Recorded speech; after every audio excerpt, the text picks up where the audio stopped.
The first thing I usually recommend my clients to do when they're working on general obedience is a loose leash walk, which is a command heel. Usually the way I started is by training the dog in the house in a familiar environment where there are not too many distractions for him.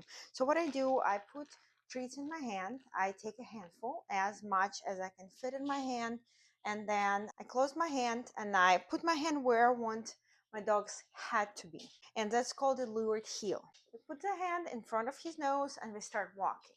We start walking around your living room, kitchen, and the hallway, back and forth, making right and left turns, changing the pace, sometimes going slow, sometimes going fast. Good boy, good boy. We make sure that we give the dog lots and lots of verbal praise. Keeps a loose leash. There's no tension on the leash. What we're teaching him here is that he's a good boy. This is where we want him to be. Good things happen when he is on the loose leash right beside us. Good boy. And we start with the lure so he knows for sure where we want him to be, and we don't need to correct him as much. Once he nailed luring with you around the house with treats, next step would be to lift up your hand sometimes to teach him to walk with you without the lure. So this is the way it would look like. Put a hand in front of his nose. In this scenario, turn around. So he's walking and lifting up the hand. He's still walking. Good boy. Good heel. Good boy. Good boy.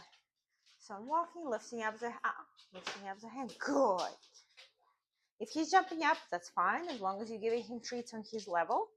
And now we can introduce the actual command. We don't introduce it right away because first we want a dog to nail the movement, and then here's a command. And this way they already know what they're doing, is it just connecting it with a certain command. This is the way I would do it. Heel, and start healing with him. And say, good, good heel. Good, good heel. Good. Lift up your hand. Good heel. Yes, good. Good boy. Good heel. And once dog is getting much better at walking on the leash, when you lift up your hand, I would like you to introduce leash corrections. Uh-uh. Uh-uh. Good boy. Good boy. So anytime he's off track, a light correction on the leash paired with a verbal correction. This way, when we keep training him, he'll know that verbal correction is the same as a leash correction, and it means stop doing what you're doing and listen to the next command. Good boy. Good boy.